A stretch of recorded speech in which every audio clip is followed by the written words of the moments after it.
Good afternoon. My name is Uta Peuger, and I'm the Dean of the College of Social Sciences and Humanities here at Northeastern. It's my pleasure to welcome all of you to this afternoon's event in the Northeastern University series on conflict, civility, respect, peace. Northeastern Reflects. Our topic today is intersections of ableism. Our ambition is to think about misconceptions of deafness, of disability, of ableism in intersectional terms. Two very distinguished alumni and 3 faculty colleagues will guide us in this learning and discussion.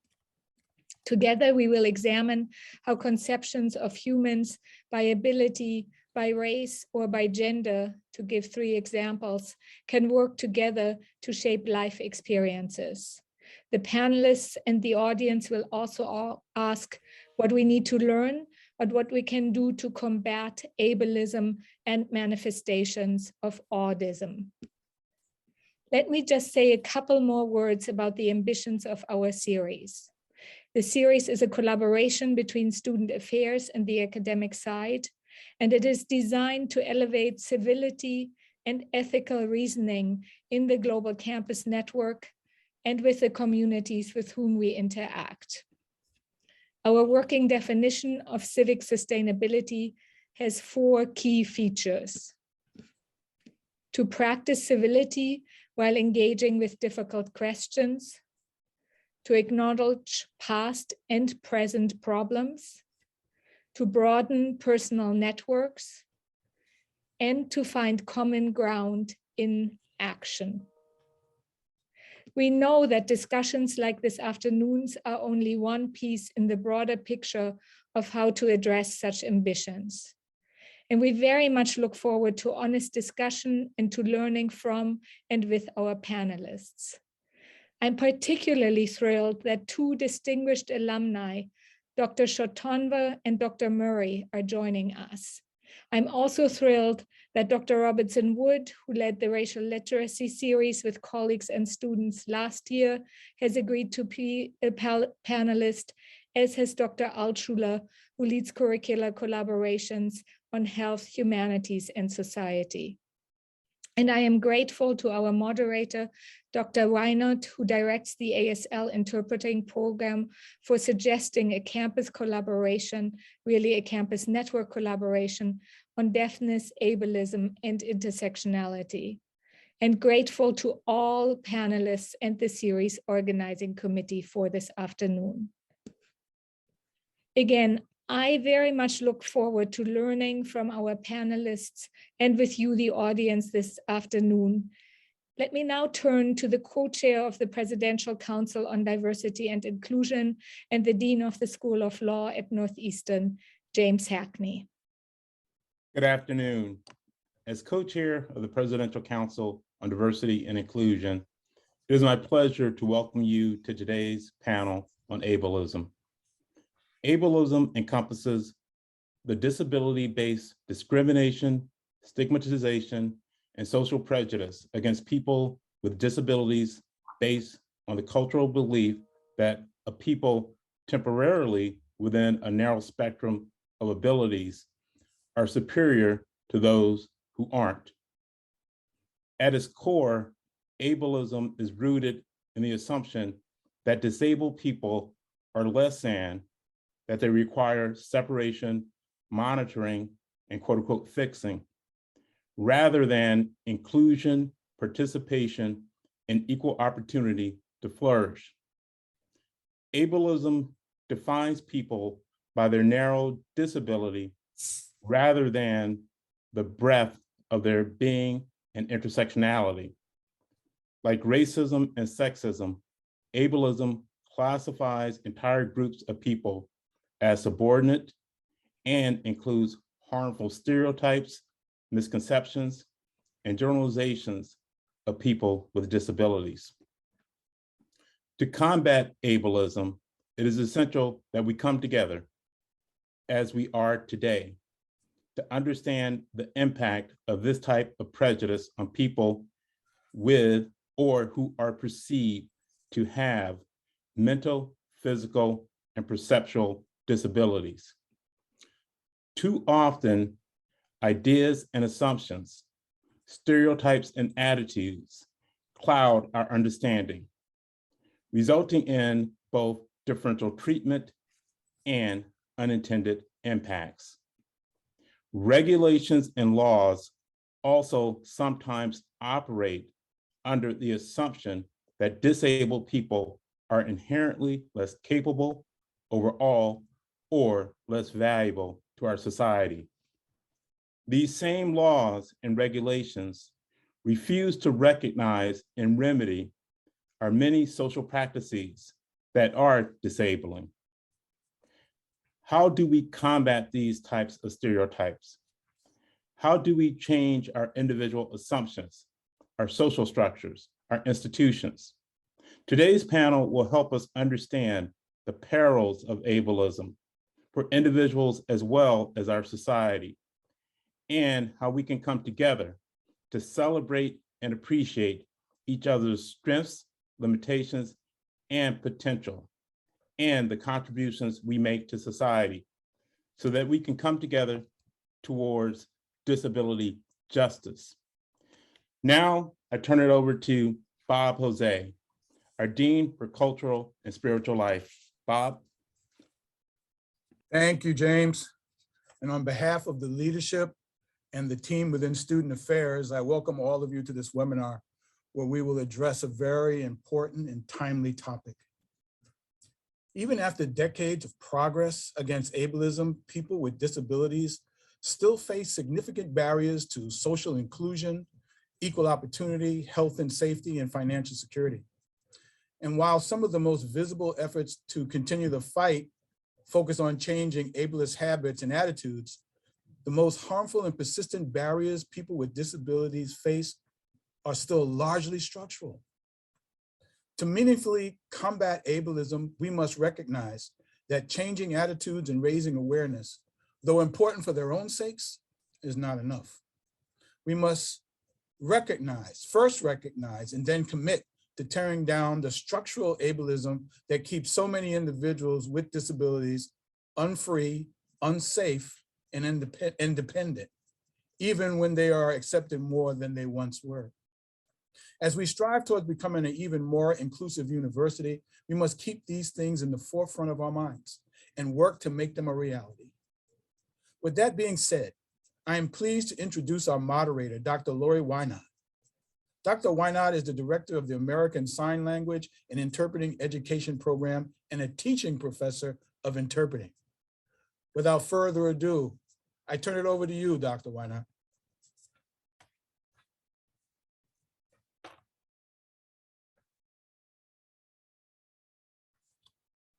Thank you.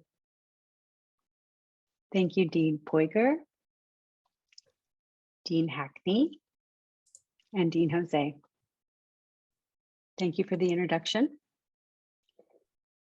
I'm thrilled to start this year by having this civility panel on ableism intersectionality. Soon you will be meeting our distinguished panelists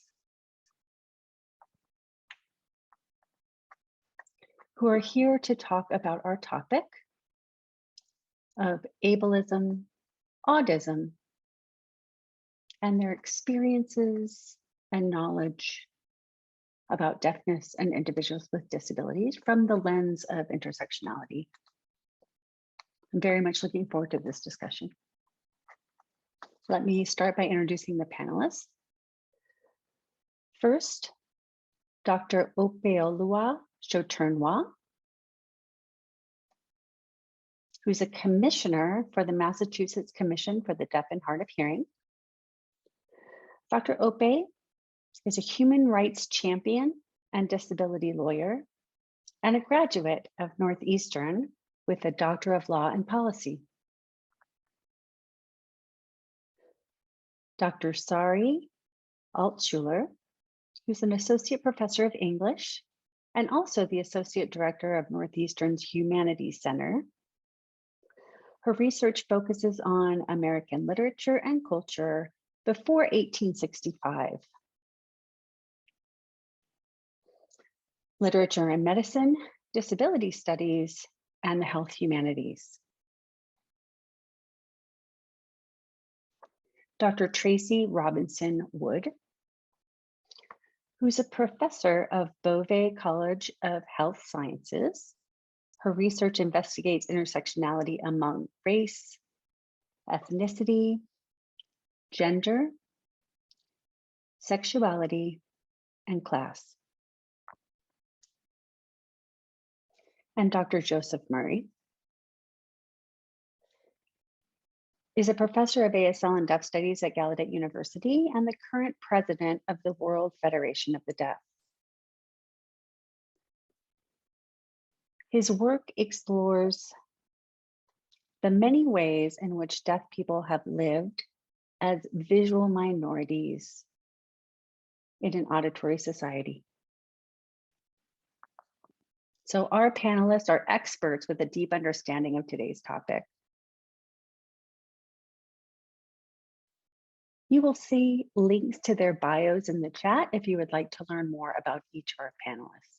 Before we get started, I want to do a little housekeeping. I want to remind those of you in the audience that we do have the chat function open that has instructions on how to participate in the Q&A session.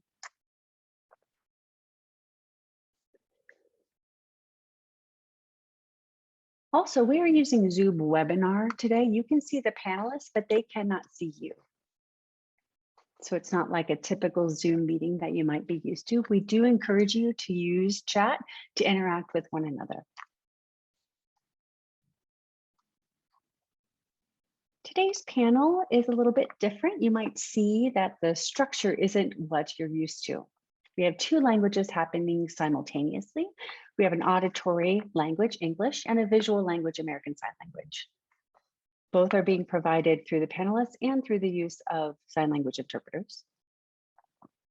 Oftentimes when you attend a university lecture or panel, you have it done in English with American Sign Language. But here today, we actually have American Sign Language being used with English interpretation. So it's going to be a new and exciting experience for some of you.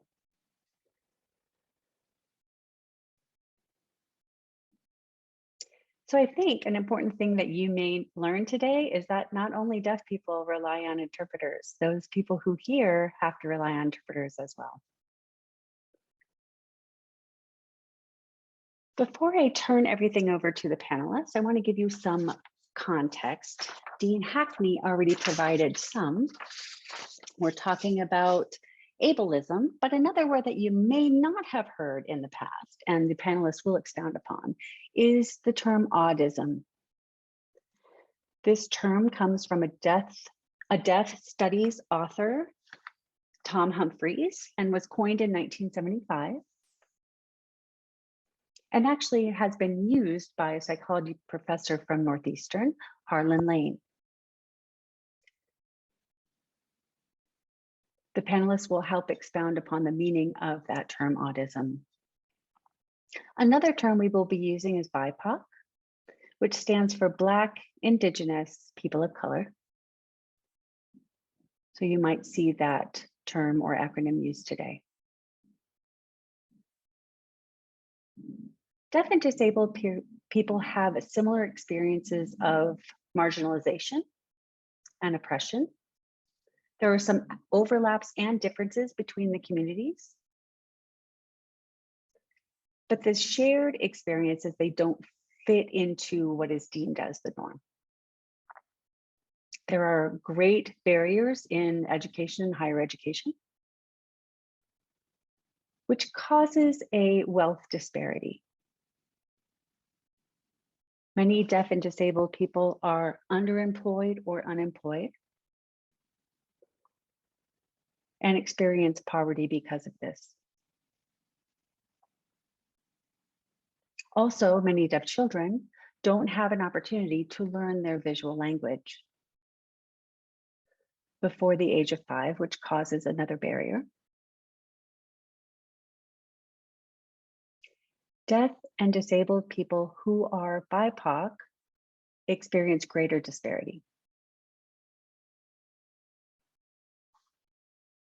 The George Floyd murder was a catalyst that demanded a long overdue need to reckon with continued damages of structural racism and the harm that it has caused to Black and Brown communities. This has impacted deaf communities as well. There's a struggle with racial literacy and how white deaf people are separated and placed in a position of privilege over those who are BIPOC in their communities.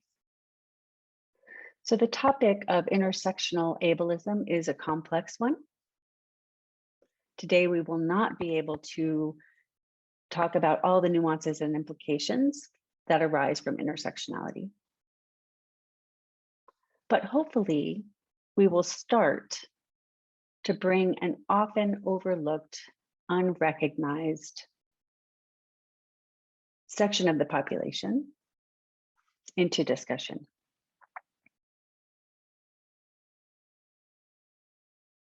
So we want to include a discussion of deaf and disability communities through the lens of intersectionality today via our panel.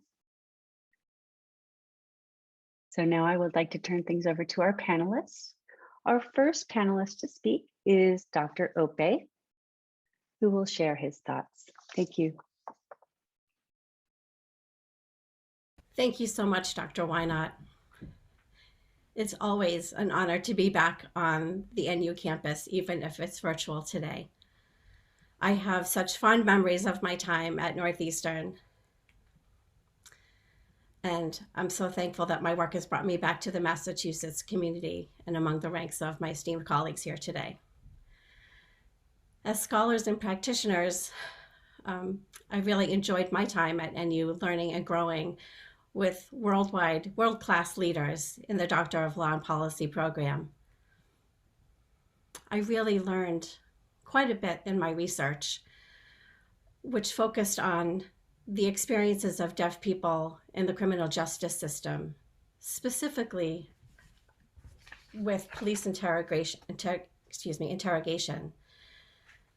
And I used the lens of interpretative phenomenological analysis, and it helped me to uncover the gaps of access and civil liberties that deaf people are experiencing in the criminal justice system.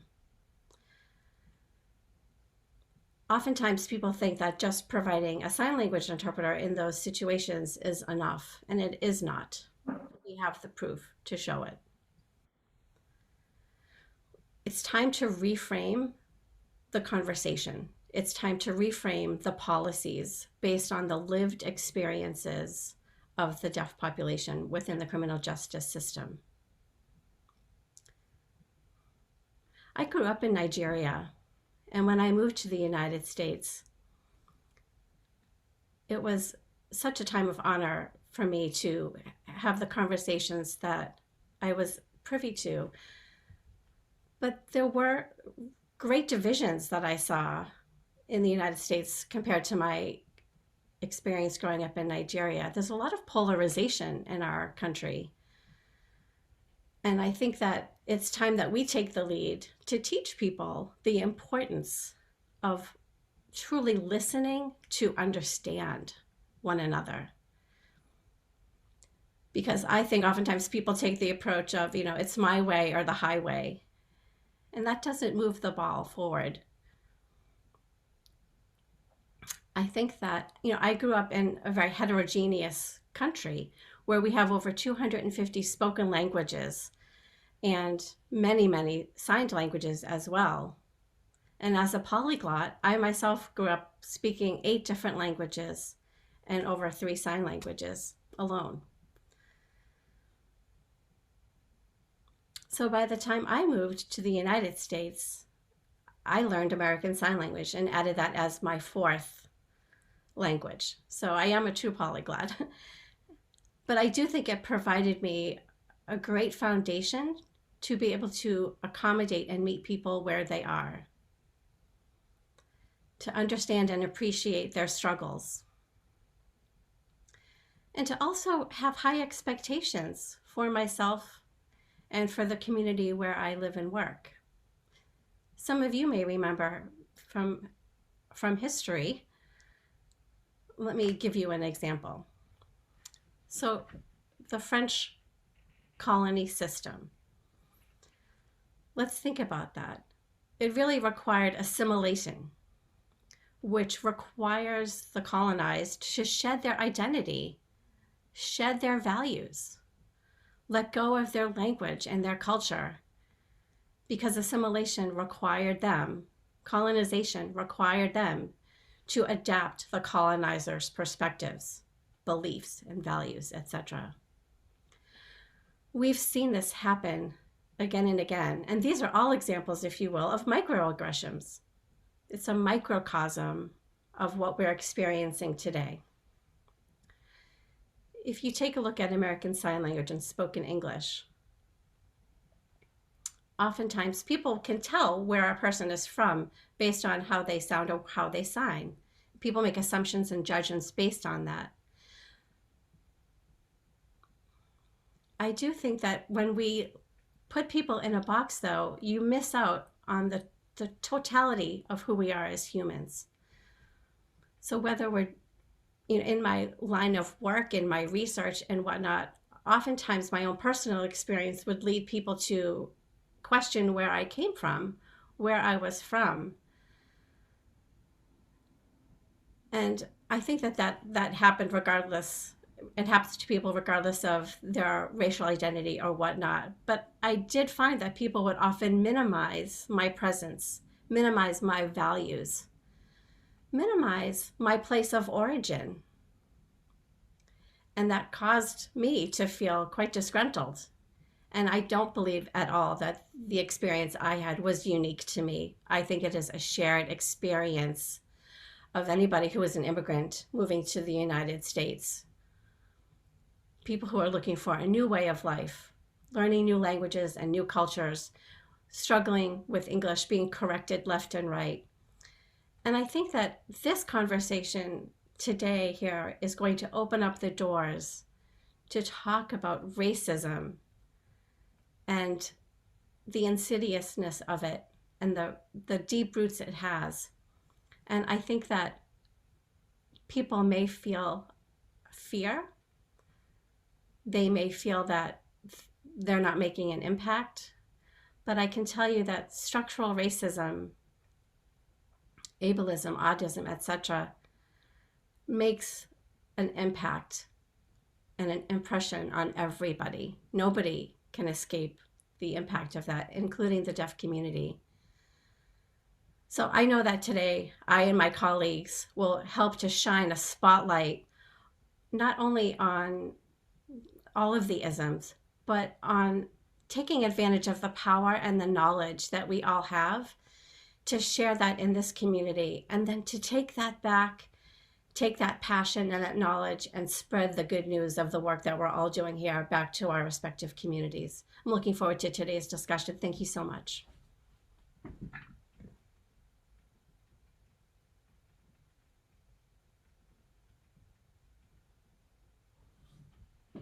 Thank you so much for sharing your wisdom, Dr. Ope.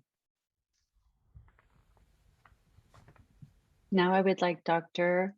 Altschuler to share her thoughts with us. Dr. Altschuler. Thank you so much. It's such an honor and a privilege to be here. I also thought I would include an accessible copy of my talk for everyone in case you would prefer to read it. So hopefully you can open that. This talk, or this 5 minutes, is drawn from a book I'm writing about the long history of the relationship between disability and citizenship. In May 2019, the news reported that Lucio Delgado was denied US citizenship because he could not read English. Delgado, a lawful permanent resident who otherwise met the requirements for citizenship and was born completely blind, requested a Braille copy of the citizenship test, but was given instead a large print version. Unsurprisingly, he failed. This outcome, the rejection rejection of an aspiring citizen on the basis of an ableist technicality runs counter to the country's founding ideals.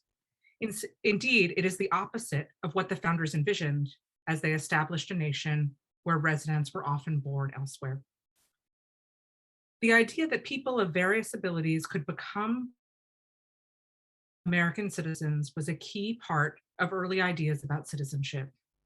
Founding father Benjamin Rush wrote that no one was inherently prepared for the duties of citizenship, but that through proper education, almost everyone could be converted into Republican machines, by which he meant well-functioning participants in the US Republic. This must be done, he continued, if we expect them to perform their parts properly in the great machine of the government of the state. The explicit expansiveness of Rush's vision was left out of the Constitution, but it was present through omission. 12 months after the first Congress was convened, it racially limited the process of becoming a citizen to any alien being a free white person in the 1790 Naturalization Act. But citizenship notably nobility, remaining open to any white man with good character who would swear allegiance to the country. This is less surprising given the more misunderstandings of disability in the period. Disability was not conceived so much as a permanent state, but as a circumstantial one. The word disability was frequently used to describe individuals disabled by or from something. Schools for Americans with disabilities that opened in the early 19th century expressed a popular optimism that physical impairments like deafness and blindness, and later physical and cognitive impairment, could be rendered through education, no longer disabling. In 1830, the federal census began counting Americans who were blind, a move instigated by deaf educators, so that schools to educate citizens with disabilities could receive appropriate government funding. It was at this time that the first schools for the blind opened, and they continue to operate today. A central aim of the schools was to enable people with visual impairments to participate as fully as possible in the rights and responsibilities of citizenship. Making it possible for Americans with visual impairments to read was essential to this work. These schools invested in their own printing presses from the very beginning because raised print made documents essential to the practice of citizenship accessible and allowed blind readers. By the mid-18th century, however, things began to change. The infamous 1840 census revealed that people with disabilities were increasingly stigmatized. Fraudulent recordings sought to show that freedom was pathological for Black individuals, making them mad and deaf. 50 years later, eugenic laws exemplified the restrictions being placed on citizens with disabilities. The exclusion of immigrants was also justified by classing them as disabled or defective in order to justify their exclusion. The part of the test used to disqualify Delgado was added in the 20th century. In 1906, the federal government added basic knowledge of English to citizenship requirements, followed by a literacy test in 1917. The literacy test had been proposed as early as the 1840s in states like Massachusetts to stop immigrants from naturalization, and gained momentum as a way to stop African Americans from voting after emancipation. When it was finally added to the citizenship test after decades of debate, it aimed to Americanize the influx of new, especially non-white immigrants, and insist they demonstrate their fitness for naturalization. In 1973, accommodations were added for people with disabilities that were expanded explicitly for naturalization in 1994. But a Braille version of the literacy test was not available until November 2019. Braille make the literacy accessible for people with visual impairments, but even here the situation is complicated. Today, we are in a Braille literacy crisis where only 12% of blind school-age children can read Braille, less than 1/4 of what it was 40 years ago. This makes it even more egregious that Delgado was denied citizenship. Delgado, who had been studying English for the past 6 years and could read Braille, is in a small minority of people with visual impairments who could pass a printed literacy test. Delgado was especially qualified for US citizenship, that he spent years educating himself to become a citizen should make him a shining example of what the founders envisioned American citizens could be. Thank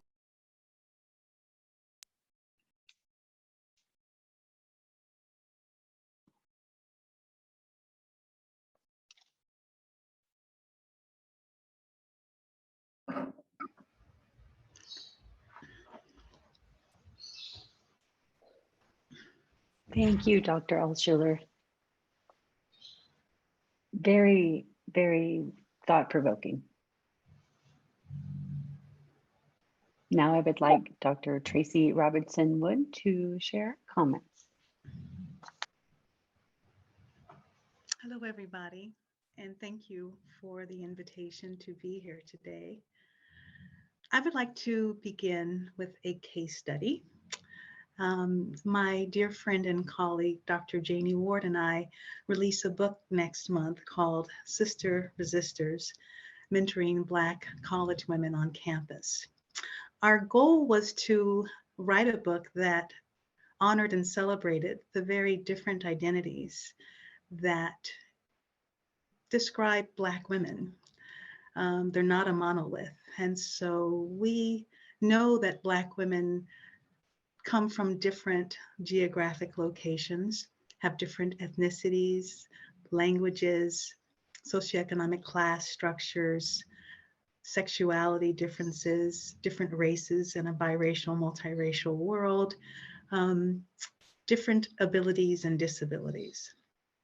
But we also know and knew that the majority of the mentors on our campuses, our higher education campuses, tend to be white women in residential life, disability services, financial aid, career services.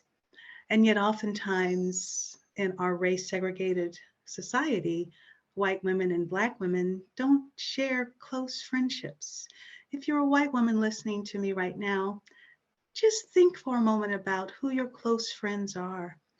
And do you have Black women in that group? I'm not talking about someone you can run across campus with and get a cup of coffee. I'm talking about people who are your inner circle friends, who you call upon during times of joy and times of woe, who know your friends, who know your children, who know your partners, who know your story. And there's trust and safety in those relationships.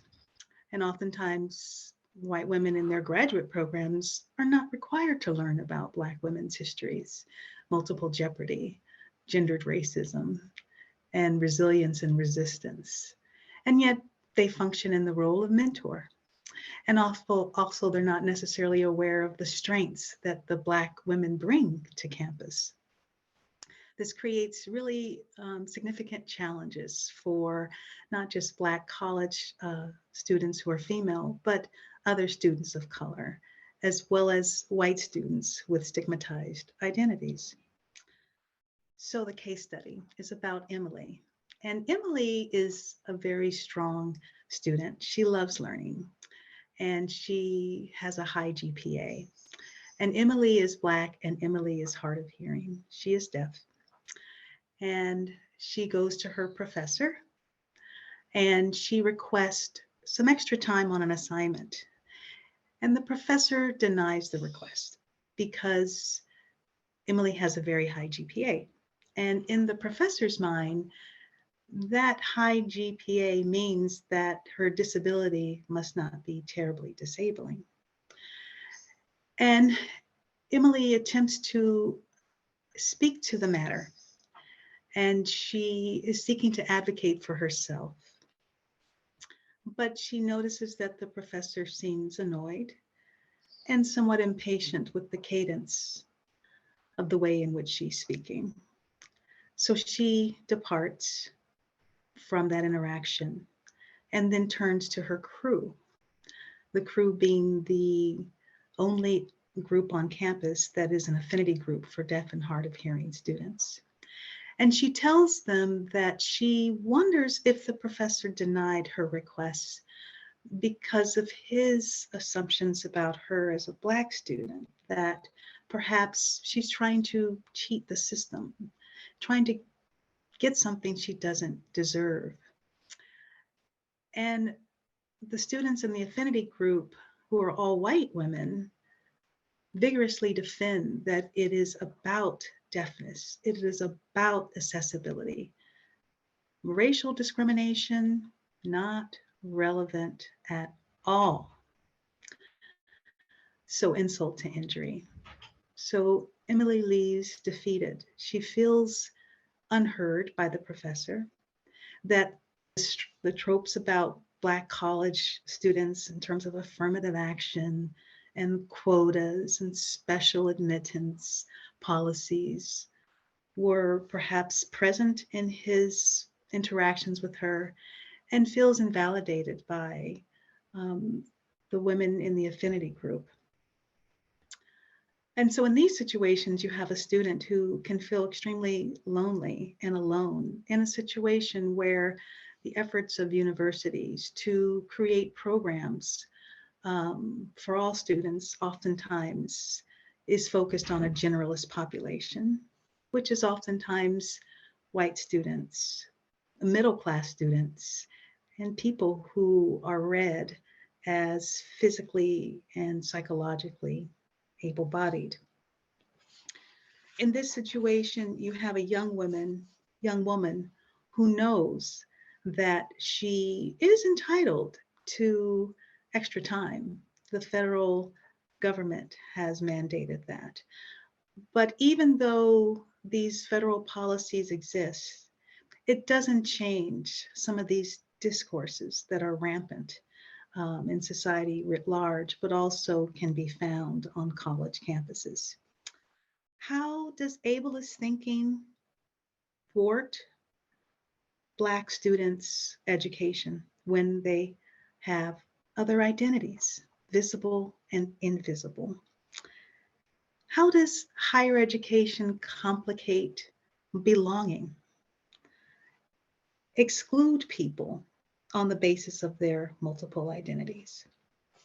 These are challenging questions, and yet I'm grateful that we seek to come together to see how we can disrupt some of these practices that are far too often present on our campus.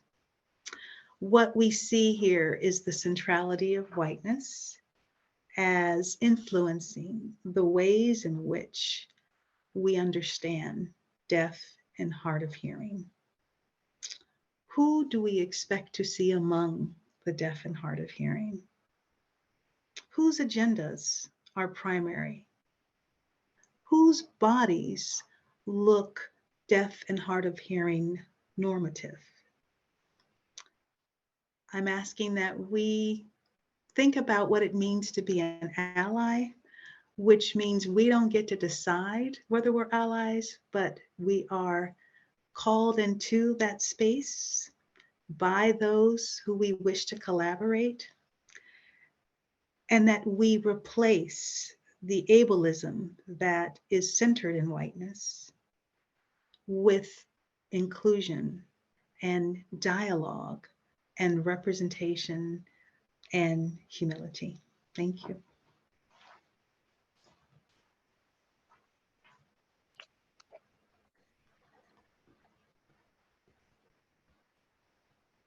Thank you, Dr. Robinson Wood.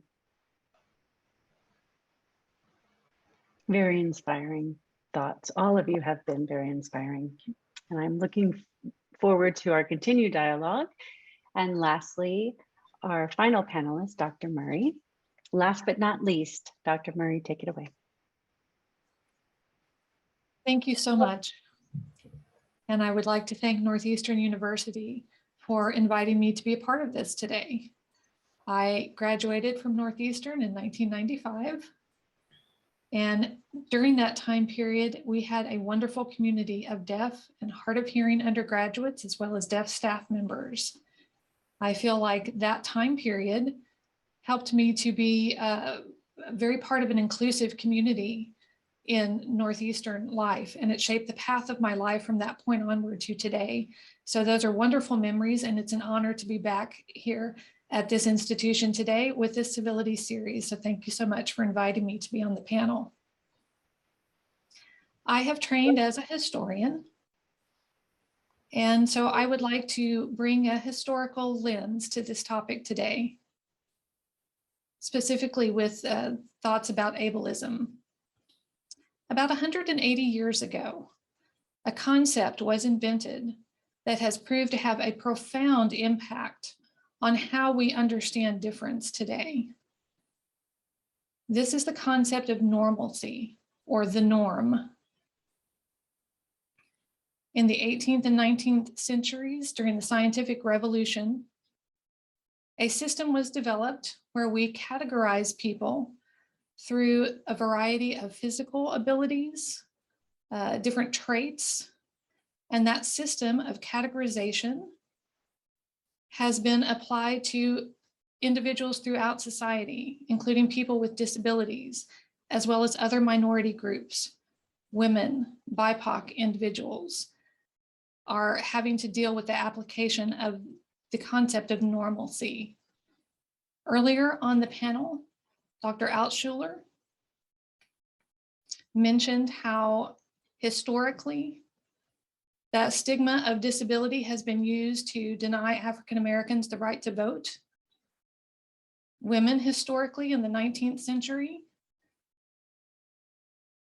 were told by the authorities of the day, learned doctors and scientists, that they were not fit to be a part of higher education. They did not have the constitution or the mental ability to endure that type of environment. They were told that at worst, they might not even be able to have children if they engaged in higher education. Now, these ideas are ludicrous. They're absolutely ludicrous, but at the time, these were set up as stigmas, as stereotypes that have persisted down to this day in the form of normalcy. Disability has been used since that time as a justification for inequality. So even though as a nation we have progressed, Douglas Bainton has pointed out in his work that these groups who have experienced inequality in American history have not always challenged that inequality on the basis of disability. Rather, they have tried to remove the stigma of the disability.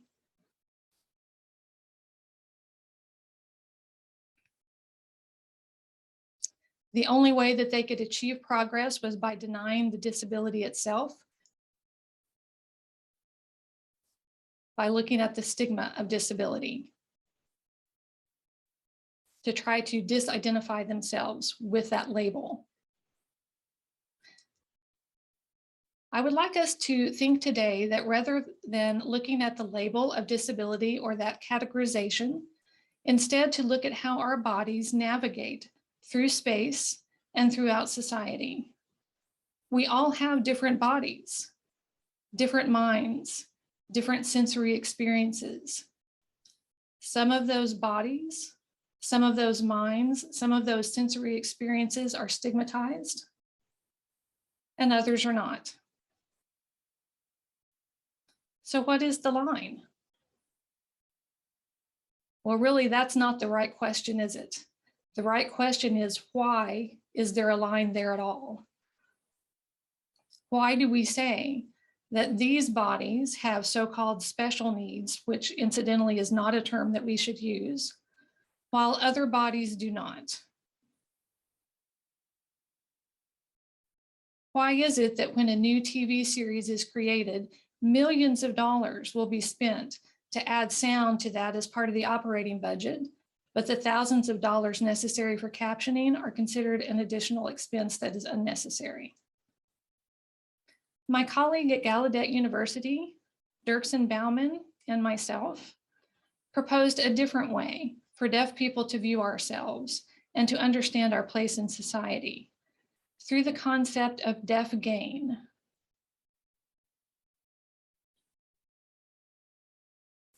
Deaf gain looks at what we are, not at what we are not.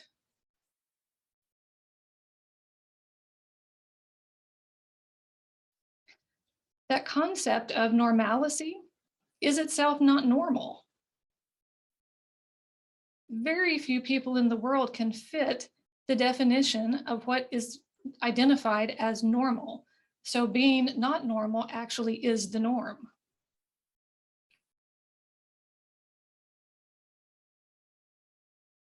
The concept of normalcy is actually an organizing principle that those who have power in societies use to stigmatize those who do not have the power. Deaf gain builds from a different frame. It takes as an organizing principle that humans are inherently diverse peoples. We have thousands of languages, cultures, and ways of being in every corner of the earth. So what we see with deaf gain is that deaf people have created ways of living in auditory societies, but their ways of living fit their own sensory experiences. And while these experiences have been created by deaf people and benefit deaf people, they also benefit everyone else in society as well. Let me give you one example. Knowing sign language makes you smarter. It literally makes you smarter. Deaf people who use sign language have enhanced cognitive abilities. They have better visual processing skills, spatial memory. They have better performance on mental rotation tasks. And all of these cognitive abilities are things that we use every day. Whether you're sitting in your living room for the past 2 years because of COVID, and you look around your living room and think, that corner would look better if I had a green sofa in it. Well, then you're using that cognitive spatial ability.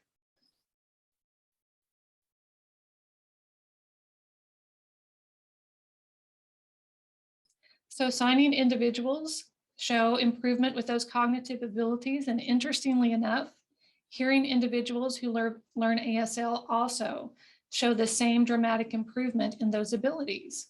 So anyone watching the panel this afternoon, if you are learning American Sign Language, congratulations, you are literally becoming smarter. And yet, in spite of that, even today, parents who give birth to a deaf or hard of hearing child, the first advice they receive is not to sign with their children, because that is normal is as normal does. When we first introduced the concept of deaf gain, we began to see other groups of people with different sensory, cognitive, or physical experiences adopt similar ideas among their groups. And so we hear terms like neurodiversity, disability gain, mad pride, crip pride. These various concepts all have one thing in common. There are many ways of living in this world. And our worlds, both physically and conceptually, need to encompass this form of diversity. Thank you.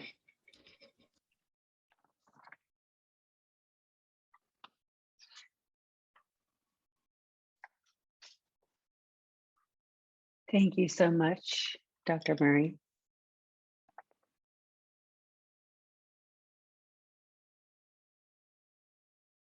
So I feel very inspired from what we have heard from the panelists, and I hope that you as audience members have as well. We are now able to engage in question and answer session. Before we switch to that portion of our presentation, I wanted to remind you that that will be happening through chat.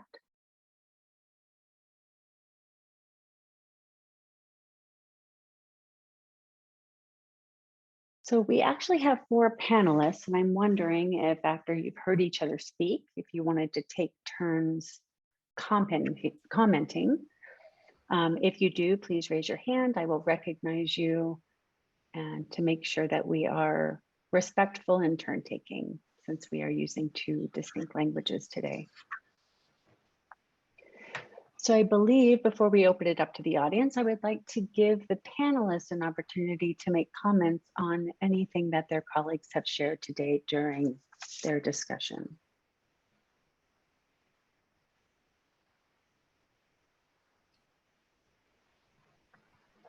Seeing none at this time,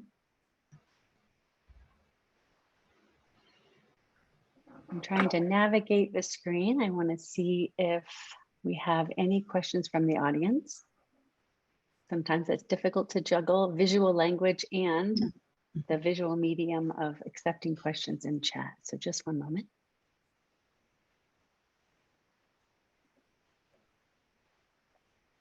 There are a few questions coming in at this point. Wonderful.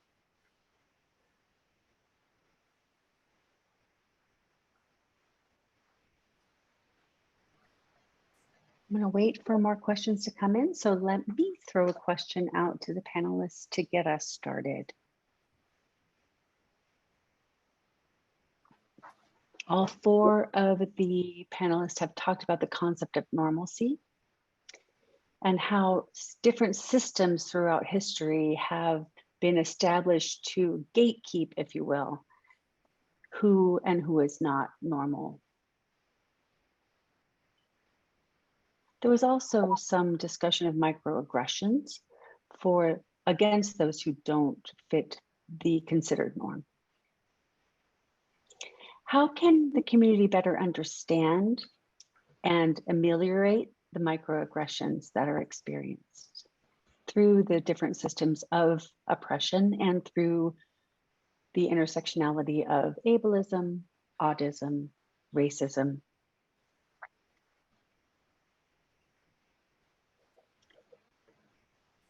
If the panelists would like to discuss examples of microaggressions and maybe some ideas on how they could be ameliorated. Dr. Wynot, may I speak? Yes, Dr. Robinson-Wood. Thank you. It's a lovely question. So actually, one of my professors, Dr. Pierce, had created the terminology for microaggressions many decades ago. And so there's also macroaggressions.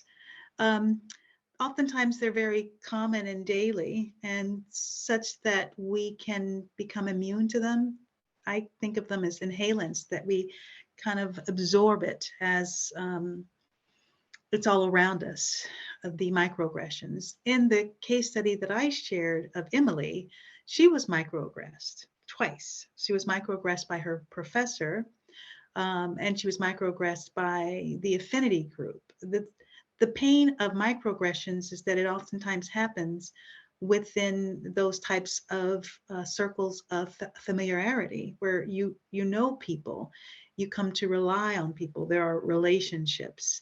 And so I think the affinity group could certainly be aware of the ways in which deafness sits aside white-centeredness, and that asking Emily to shed her Blackness and only be deaf is to disavow her multiple identities. We talked about her being Black and hard of hearing, and yet she has other identities too, as female, as daughter, whatever her discipline of study is, She might like animals. She might be spiritually inclined. We don't know about her sexuality.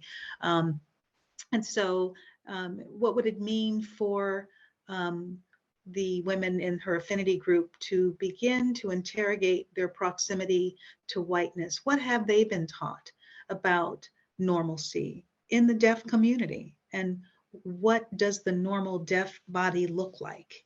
And what do they think when they see her Black body?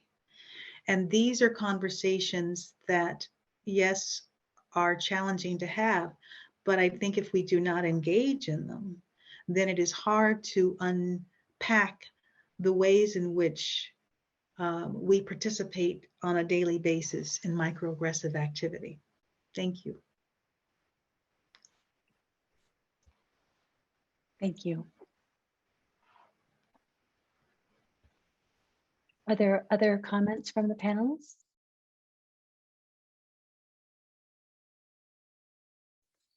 I have a comment. Yes, Dr. Murray.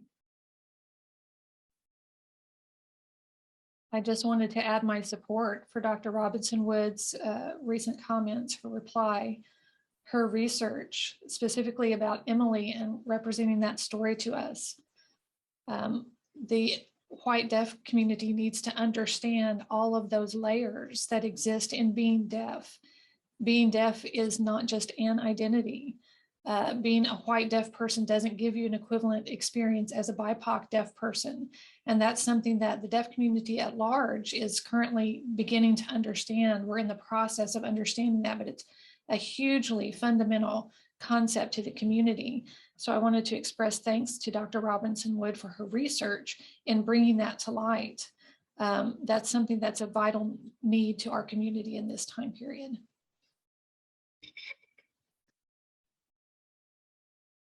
Thank you. Dr. Ope. Thank you. I'd like to go back to Dean Hackney's comments that he made earlier today. Dean Hackney meant that we have to, oftentimes legislation tries to fix the larger problem, but legislation in and of itself is not perfect. It's really incumbent upon us as members of the community to partner with our schools and our institutions of higher education to help people understand our history and the history of oppression.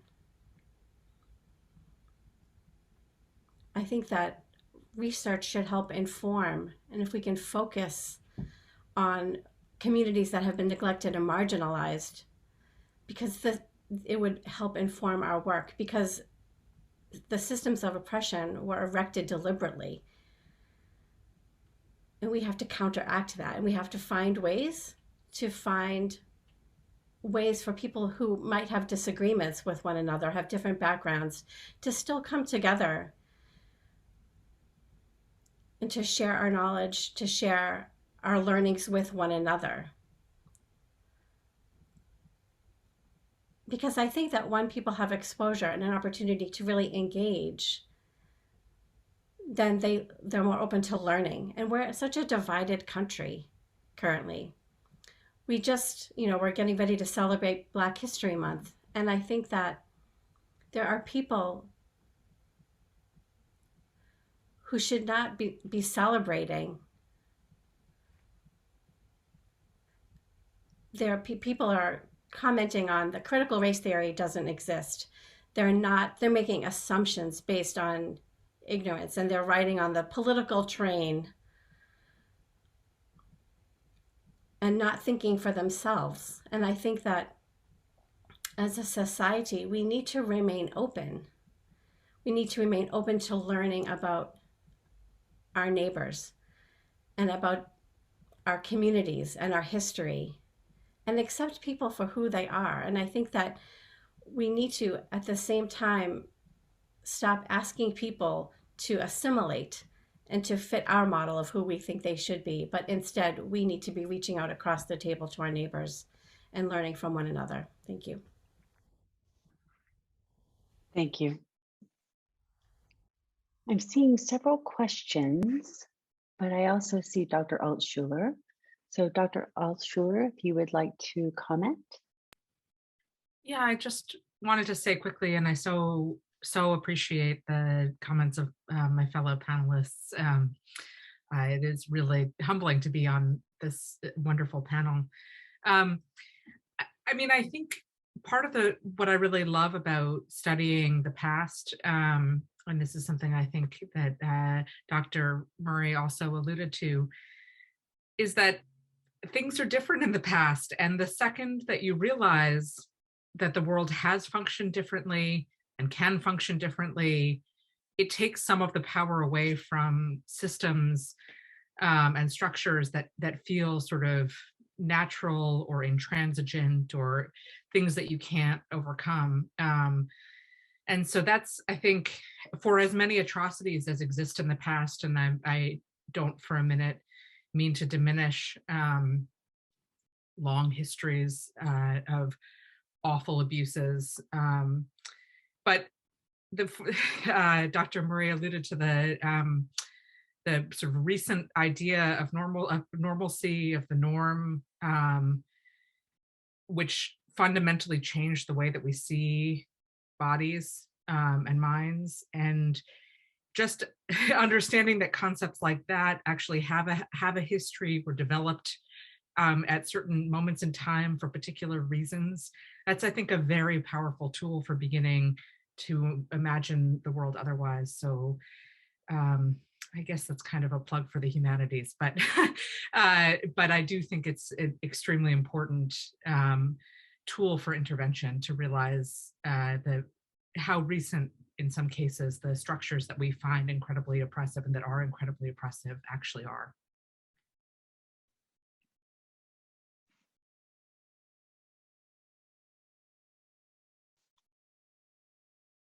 Thank you. I appreciate all of your comments.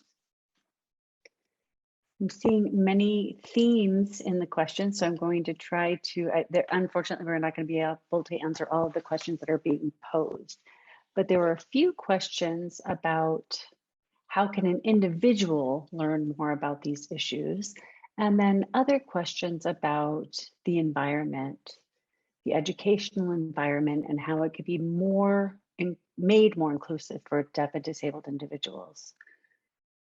So in thinking about environmental question-wise, universal design, or what do we do well? What could we do to shift the environment to be more inclusive of diverse people? So panelists, in thinking of those two themes, you can choose to comment on any of the questions you're seeing on those themes in the chat, or just on the concepts in general.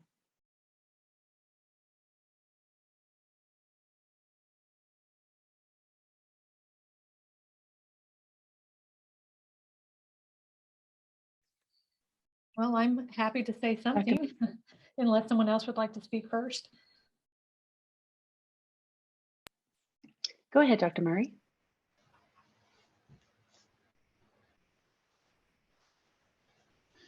In terms of the educational environment,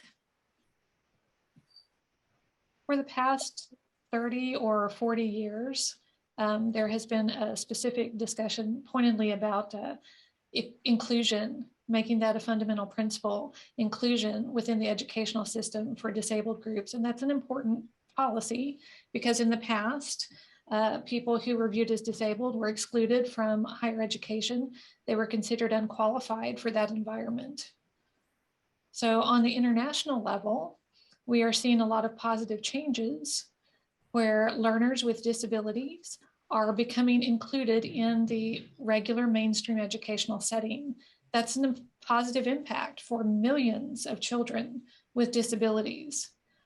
But at the same time, the concept of inclusion is not fully understood when it comes to deaf and hard of hearing children. For deaf and hard of hearing children, sometimes the closest school can be the least accessible and the least inclusive environment. Because inclusion is not just about physically being within a classroom. It is about the full participation within the educational process, full participation and access to the curriculum, access to one another's peers, access to the teachers, the staff, and everyone within that environment. So the World Federation of the Deaf, WFD, has worked as part of the International Disability Alliance. And last year, the IDA, International Disability Alliance, released a report on the educational system. And that report clearly represents that deaf children have the right to a multilingual school environment where they are, if it's going to be inclusive, they are put within an environment where they have full access to everyone that's within that environment, not just physically being present, but their peers, curriculum, and so forth. So inclusive sign language schools that would be open to anyone who wanted education in their native language. In that event, inclusive means being part of. It's not just white deaf children getting an education. It means every deaf child, every child who wants a sign language based education, including children with multiple disabilities. Everyone would have a right to be included in that environment and receive a quality education. That would be an inclusive school environment. So that's where the international stage is going. That's the path that we're navigating at this point. So the point is inclusive is we have to understand what that concept means when it's actually applied. Thank you, Dr. Murray. Any other responses from the panelists? We have so many questions coming through. It's difficult to pick just one.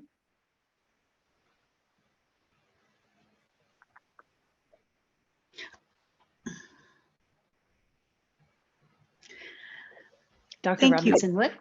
I would just add that, again, the power of relationships. So the world is writing about inclusion, and perhaps it's because we've been impacted by the pandemic, but people of color are writing about their experiences. We're hearing voices that we haven't traditionally heard from. So there are lots of books and articles and webinars out there, and yet that can fall flat when we don't get traction to these ideas through relationship. So that's why I go back to thinking about our inner circles. When we have relationships with people across abilities, then we're able to see what they can't see.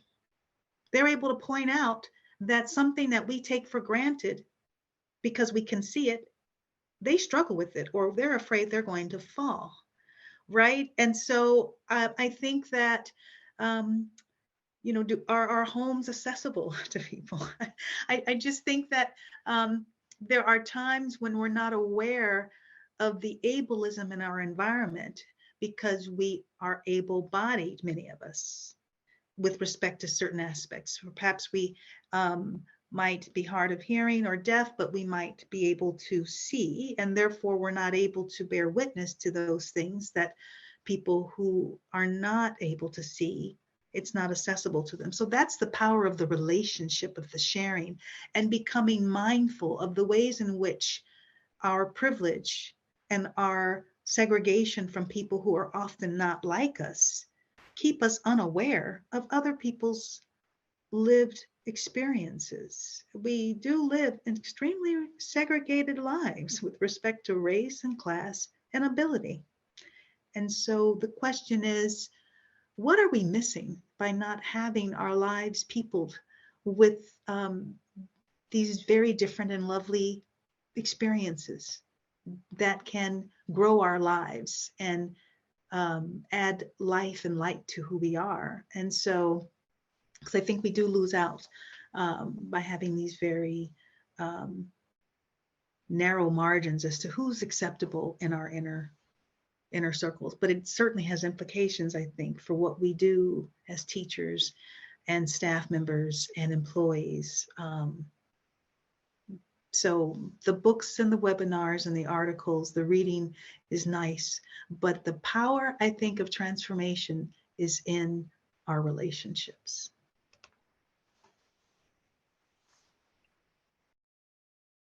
Thank you. I have one question from the chat directly to Dr. Ope. This is coming from Ben Bahan, who wanted to clarify. You had mentioned assimilation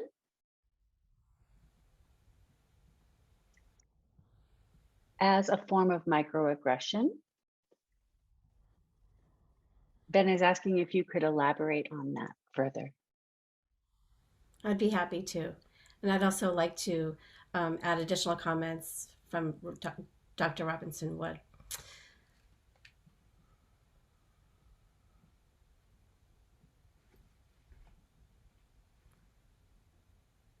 You know, our society has really normalized oppression. And I think oftentimes people don't bother to check if they've done a harm to somebody. And it's really sad and quite unfortunate that within the deaf and hard of hearing community, oftentimes things go unnoticed. Let me give you an example. Let's say there is a group of people who are discussing, making comments about somebody that says, oh, you know, I can't hear you, and they're just ignoring that person. You know, that's ableist. People laugh it off and think of it as a joke or as teasing. But it really is pejorative. It really is dismantling, and it's hurtful. And I think that we have to think about, how do we want to support a system that functions in this way, who categorizes people in an inequitable way? We have to think about what's behind these actions and these thoughts. It's incumbent upon each and every one of us to look at that. And people have power. We are empowered. But we have to, each of us individually, take it upon ourselves to do what we can to fix an error where we see it, to remediate a harm when we've caused it, and to own it and have accountability for our actions. Thank you. I have another question from the chat, which talks about disability groups. And one is sexism in mental health. I'm sorry, saneism, that was the interpreter, saneism in mental health.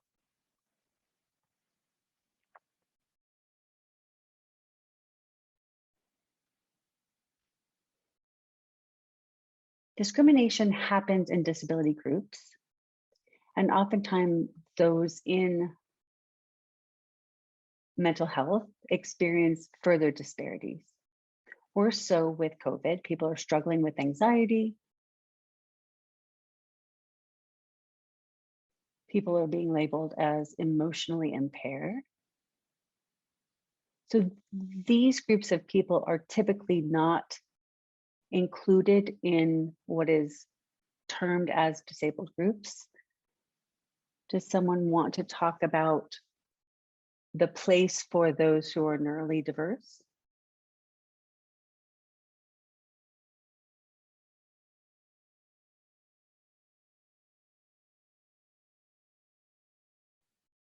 Dr. Ulch. Yeah, I appreciate this question in part because I think it gets at a fundamental tension within disability studies, disability activism, which is that that disability is I'd like to think of it as a political category. You know, a lot of people who have actually very different kinds of embodiment, different kinds of body minds come together because they experience similar forms of oppression. But in fact, the ways to address and remediate those forms are not the same. And so when we think about a concept like universal design, that the world could be built in a way that is accessible for everyone, that is true. Yeah, to a certain degree, it is also always aspirational. And we need always to be thinking, I think, about the relationship between the category and the political work that the category does, and then individual group experiences, and that the challenges that one group of people with disabilities faces in relation to the challenges that another group faces are not the same. And so I think neurodiversity, especially as you point out, in the pandemic, but also in higher education, this is something that we're increasingly seeing more vocal communities of students who are interested in having us have better solutions to inclusion when it comes to neurodiversity. And those solutions are going to be different than solutions for people with physical impairments and with other kinds of disabilities. And so, I mean, it's not a direct answer to your question, but I think remembering that disability is a sort of a unique category, and that it's a seemingly a single category, but actually encompasses an extremely broad range of bodies and minds. That's, I think, really important when we think about how to better design the world, our own worlds to be more inclusive. And that when we think about universal design, it's really easy to point to something like a curb cut and say that's better for everyone, because not only people who use wheelchairs, but also mothers with carriages and people, movers. Everybody can use a curb cut. But actually, I think there are other challenges where sometimes the needs of one group of people with disabilities actually rub up against or are in tension with the needs of another group. And I don't know, probably other panelists have better answers, but I would say just remembering that kind of multiplicity is really important.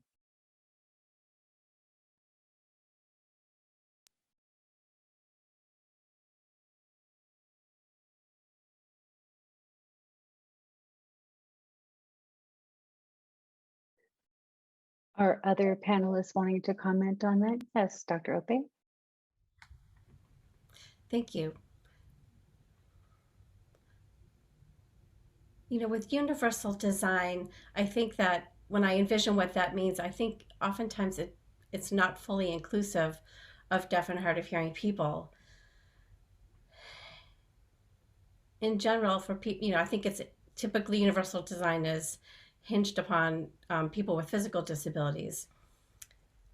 And I do think that it's worthy to give more thought and analysis to different policies and protocols that exclude people or exclude certain populations of people. Because I think if we were to do that, we could really make universal design more inclusive to deaf and hard of hearing people. Thank you.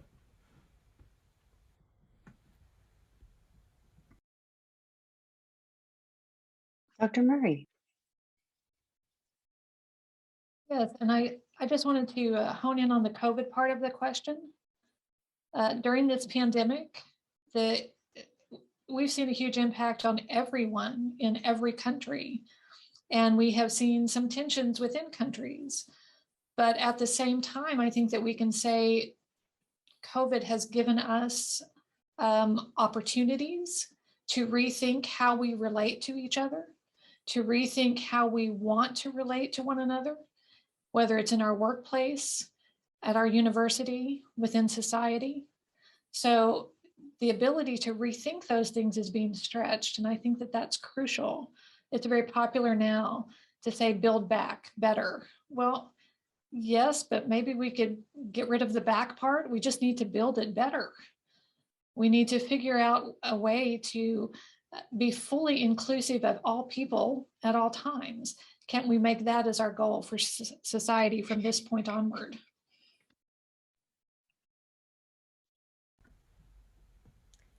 Dr. Ope. Yes, thank you. I'd like to take this opportunity to add an additional comment. You know, oftentimes when we're talking about public health policies, especially in the times of the pandemic, I think it's really important to prioritize something in particular. Let me give an example of mask wearing. Many people are in support of that. The impact to people who are hard of hearing, who really depend on lip reading to communicate, it was devastating. Wearing masks really took away many people's ability to communicate effectively as they navigate their day. So I think that, as Dr. Murray just mentioned, this is another opportunity where we can look to minimize the disruption and elevate the conversation. This is an opportunity for us to think more critically around public health needs and issues and how we can prioritize that in such times as the pandemic. Thank you.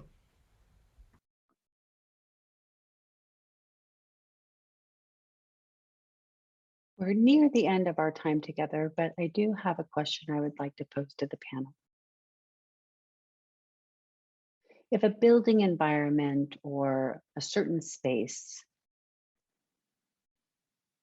is there for quote unquote helping, but it's still oppressing or marginalizing disabled or deaf people, can you think of how we might be able to make an environment better? So Northeastern University, it's a technological and scientific university. There are inventors working to improve the lives of people who are deaf and disabled. I'm wondering your thoughts as, is the helping that's happening hurting individuals? So in setting up an environment for greater inclusion, is it actually discluding certain people? Yes, Dr. Ope, and then Dr. Robinson. Oh, I yield the floor to Dr. Robinson-Wood. Thank you. Oh, thank you. I'm happy to yield the floor to you, Dr. Ope. But thank you. I appreciate your kindness. So I guess my question is, are there engineers who are deaf and hard of hearing a part of the engineering crew? I mean, oftentimes people have these very good intentions, but the frame from which they are operating is within the location of identities that are valued in the culture at large. Able-bodiedism, the intersections of isms are very evident in our society. Racism and sexism and ableism and xenophobia are intimate friends. They pal around together. So if we're wanting to make a building accessible to deaf and hard of hearing people, we need to have deaf and hard of hearing people represented, not just in terms of carrying out policy, but creating it. They need to be power brokers in significant ways, and oftentimes it's a tokenizing that takes place. And so it is about power. If we're going to dismantle the systems that are oppressive, you can't do it without talking about power.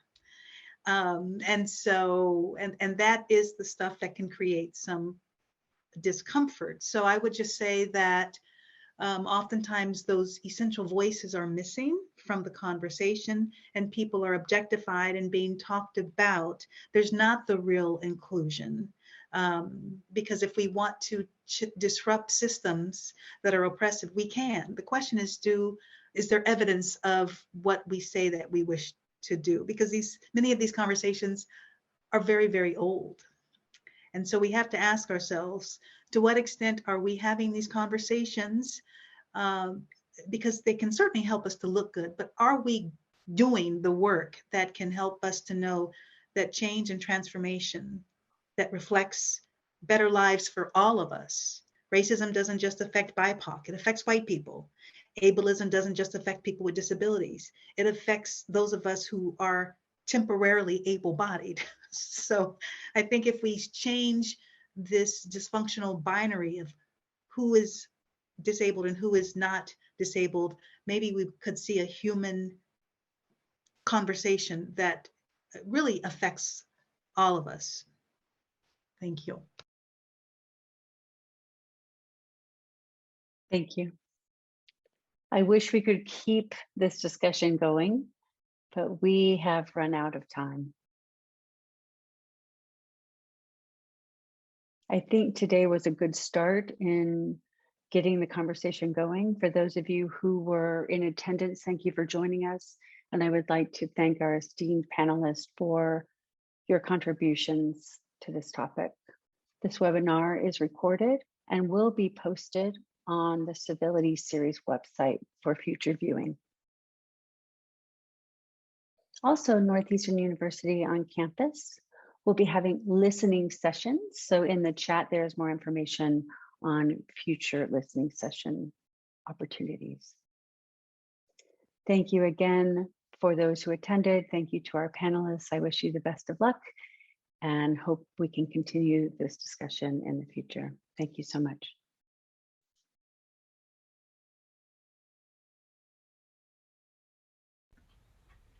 Thank you, everybody. This is Commissioner Shotron. I appreciate the opportunity. Thank you.